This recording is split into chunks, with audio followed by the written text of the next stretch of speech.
Hello, so friends, welcome to day 14 of Magnetic May. Today I'm sharing a personal story that's close to my heart on how I manifested my first home. This wasn't just about having the money, it was about the desire, the energy, the intention, and the deep belief. If you're dreaming of owning your own home or manifesting your dream home or living space, stick with me in this video because I'm going to tell you how I aligned with the vision and made it a reality. Okay. So the desire always been there, right? The desire, the deep desire and yearning has always been there.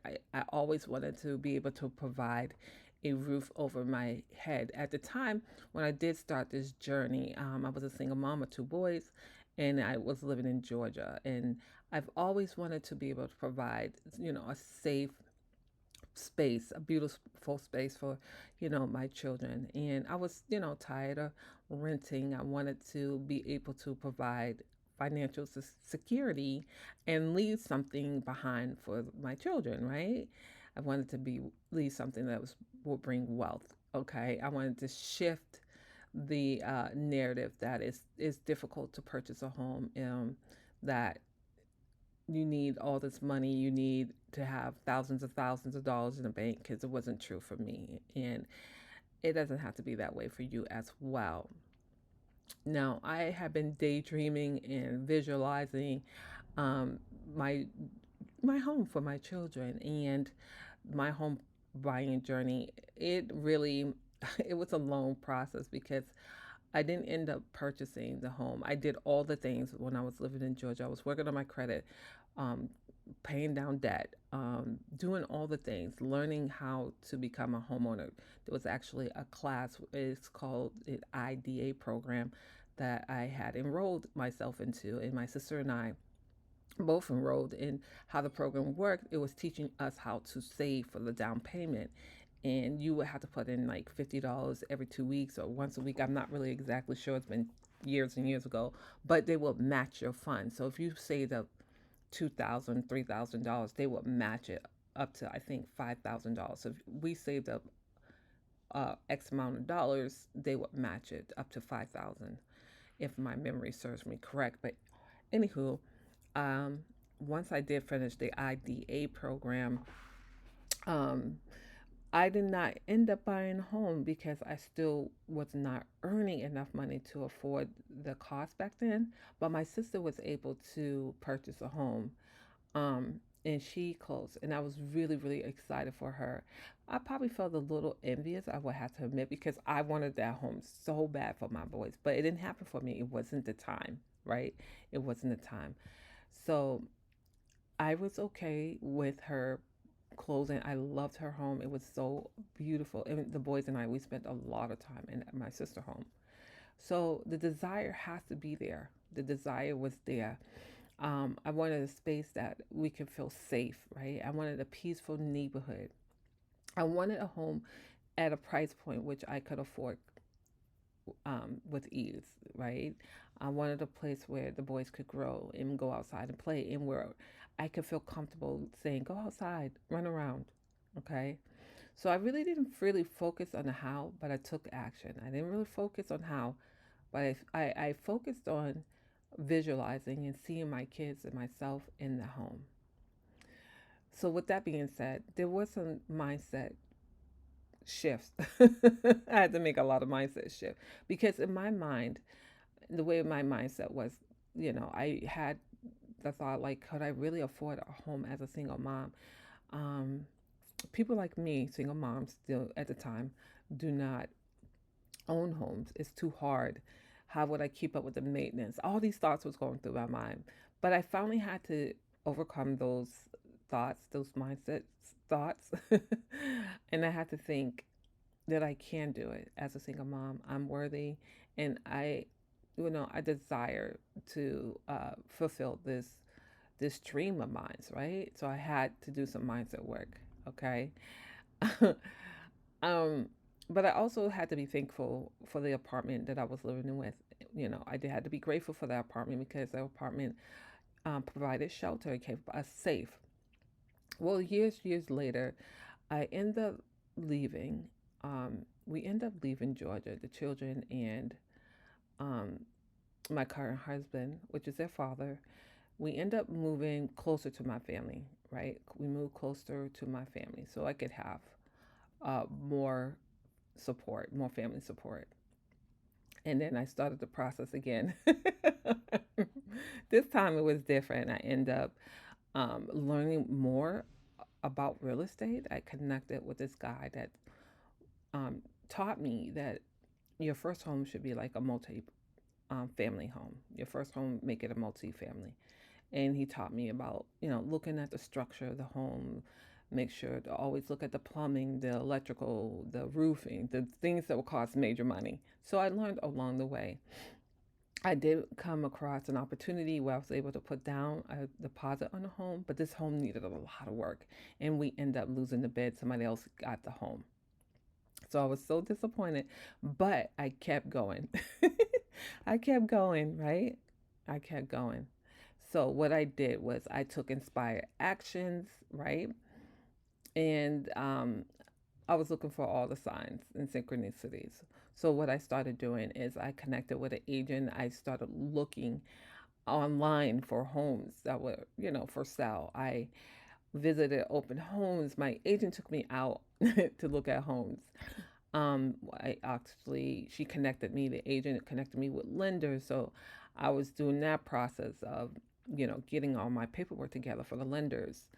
I even cleaned out old clutter. I started decluttering because we lived in an apartment at the time, decluttering. But I also was purchasing items. I was getting ready. I was getting prepared because I knew that I was going to purchase a home, right? And I'm not going to say it was an easy process. It was not because it was some ups and downs, right? It was some ups and downs to get approved. But within weeks, we finally closed on a home, right?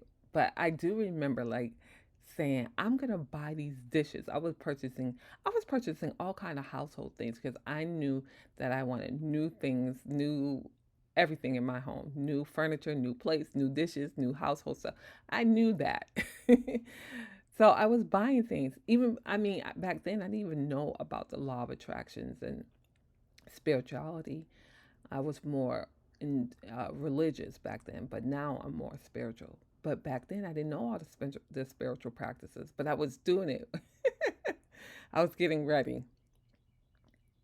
So, with that being said, we did end up closing the home of May of 2011, and it was a multi property because I had learned my first home should be multi property and I should rent the other unit out, and which I did, and I'm thankful I did because I was a first time buyer.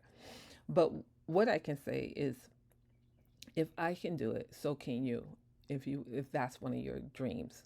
But what I would say now, in this age, and with the knowledge that I have now, how you can manifest your dream home or your first home is you can write a list. Like I've always had a vision of what I wanted. I always kind of visualized back then, but I would tell you to write a vision list. Be clear on how you want to fill in your home. Include some details like if you want I always wanted a porch, in which I do have. I always wanted a porch. I didn't get everything I wanted in my first home, but I do remember I wanted my porch. I want to be able to sit outside, and I've always wanted a swing on the front porch and plants. I don't have the swing yet, but I do have the plants out there, and I do have chairs where I can sit and listen to the birds, right? So, write a vision list. Like if you know you want crown molding, right? I write that down, or cherry rose, whatever it is, write it down. And then two, release limiting beliefs. Okay, I journal and tap on thoughts like I can't afford it, right? Release those thoughts because I had those same thoughts too. I didn't think I would be able to afford a home, but release it. There's always ways you can do it. You can do a multi-property. That way you can have the renter pay rent, and that money can be used towards the mortgage, right? So there's always ways to pay your mortgage. You can rent like I did. I have a renter. So release those thoughts that I can't afford it and replace it with it's safe for me to receive a home that I love, right? So replace those limiting beliefs. Number three, I would say practice gratitude. I do have videos on gratitude if you guys want to go back and look at those, but gratitude is key. It's a superpower. Like be thankful for the if you're staying in an apartment or wherever you are living, be thankful for that, right? Okay. Practice gratitude every day. Be thankful for anything and everything that you have in your home, right? Think that you have lights, you have gas, you have running water, clean running water, etc. Practice gratitude for where you are now. And then number four, take aligned action. Start researching. Back then, I was researching, I was visualizing, I was clearing space, I was making room, I was preparing for my new home. And I would tell you to do the same thing. And then I will also say, trust your nudges, trust your intuition, trust that you'll be guided to the right place for you. Okay. Next, I'm going to just provide you some journal prompts and some visualization you can do. One of the journal prompts is, what does your dream home feel like? So take a few minutes, get in your sacred space, get your pen, your notebook, and write down, what does your dream home feel like? Right? And then the second journal prompt is, what beliefs do you need to release to receive it with ease? Because it doesn't have to be hard. It can be so easy, but it always have to go back to your mindset. Next, I'm going to take you to a visualization, just a short one.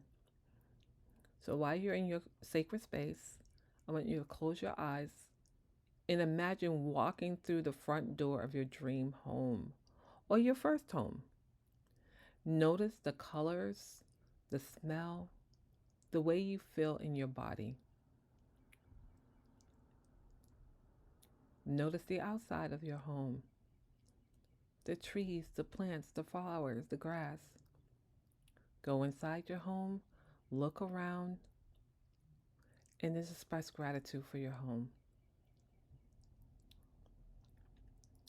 As you're leaving out, take your key, lock the door behind you, and just express gratitude and say, it's already yours, it's already mine. So, in closing, my story is not special. It just makes it, I like to share because it makes it possible. I wanted to show you that it's possible. If I can manifest my first home, so can you. The universe responds to clarity, deep desire, belief, and trust. You don't need to have it all figured out because I sure didn't. You just need to hold on to the vision and belief and take the next aligned step. So share in the comments, what does your first home or dream home look and feel like? And don't forget, guys, to like, subscribe, share, and join me tomorrow for day 15. We're going to be talking about healing your self worth to attract better. So, with that being said, guys, thank you so much for tuning in. If you have your first home buyer story, please share in a comment. I would love to read it, right? I would love to hear about your first purchase of your home, right? And let me know, what did you do? Did you do anything differently than I did? Or, share your story because your story inspires others that are running across the video as well. With that being said, have a great day, and I'll see you back here on tomorrow.